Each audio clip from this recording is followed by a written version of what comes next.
श्री अधिकमास महात्म्य अध्याय 19. द्वादशीचे महत्त्व. अति महान द्वादशी तिथी 12 वाटा विघ्ने पळती.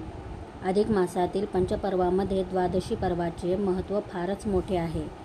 भगवान विष्णू म्हणाले, लक्ष्मी, या पर्वातील थोडे जरी नियम पाळले तरी मनुष्याला मोक्षपद मिळते. द्वादशी तिथी ही श्रीहरीची सर्वात जास्त प्रिय तिथी आहे. एकादशीला उपवास करावा आणि द्वादशीला पारणे करावे. द्वादशीला एखाद्या तीर्थस्थानी जाऊन स्नान करावे, पितरांना तर्पण करावे, ब्राह्मणांना जलदान अन्नदान द्यावे, धान्यदान, वस्त्रदान, पात्रदान, भूदान, सुवर्णदान, गोदान अशा अनेक दानांपैकी यथाशक्ती दान निष्ठापूर्वक करावे. विद्यादानाचे महत्त्व या तिथीला विशेष आहे. प्रत्येकाने अधिक मासातील द्वादशीला अधिक मास महात्म्य ही पोथी, पुस्तक, ग्रंथ शक्य तितक्या जास्त प्रती, निदान 5, 7 किंवा 12 प्रती दान कराव्यात. अधिक मासातील शुक्ल आणि कृष्ण पक्षातील द्वादशींना तुपदान, दीपदान दिल्याने लाभते. फार पुण्य लाभते. द्रव्यदान केल्याने मनोकामना पूर्ण होतात. अधिक मासामध्ये त्यातल्या त्यात अधिक मासातील द्वादशीला तुपदान आणि दीपदानाचे खूप मोठे महत्त्व आहे. त्यामुळे प्रेम वाढते, सर्व पापे नाहीशी होतात, आरोग्य प्राप्त होते, समाधान, सुख मिळते, कामधंद्यात प्रगती होते आणि आपल्या इच्छा पूर्ण होतात. द्वादशीला अन्नदान करणे हा एक मोठाच फायदा आहे. अन्नदान हे सर्व दानात श्रेष्ठ असे दान आहे. अन्नदाताला प्राणदाता असे म्हणतात. तो देवरूप असतो. चैत्र वैशाखात जलदान, पौष माघात तिळगुळ दान अशा दानापेक्षाही अन्नदान, तेही अधिक मासातील द्वादशी पर्वात जर केले तर साक्षात पुरुषोत्तम प्रसन्न होतात. या पर्वात अन्नावर, धान्यावर तुळशीपत्र ठेवून ते सत्पात्री दान करावे. गाईला अन्न चारावे आणि भुकेलेल्या इसमास अन्नदानाने संतुष्ट करावे.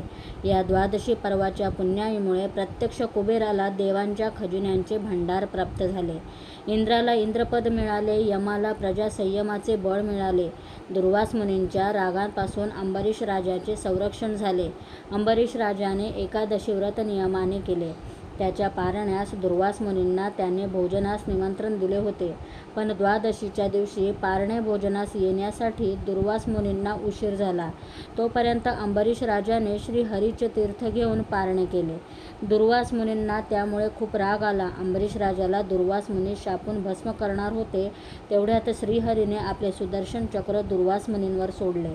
त्या चक्राच्या भीतीने दुर्वास मुनी पळून गेले. त्यांच्या मागे ते सुदर्शन चक्रही फिरतच होते. त्यामुळे दुर्वासाला पळताभुई थोडी झाली. श्रीहरीने आपला भक्त राजा अंबरीश याचे रक्षण केले आणि कोपिष्ट दुर्वासाला पिटाळून लावले. ही कथा पुराणात प्रसिद्ध आहे. पंचपर्वातील अधिक मास द्वादशीच्या दिवशी तुपात तळलेले 33 अनारसे पात्रात देऊन त्यावर वस्त्र झाकून ते जावयास किंवा ब्राह्मणास दान द्यावेत. अशा दानामुळे भगवान पुरुषोत्तम प्रसन्न होऊन कल्याण करतो. अनारशाऐवजी 33 बत्तासे, खारका किंवा सुपाऱ्या किंवा फळे दान दिल्यास तितकेच पुण्य मिळते.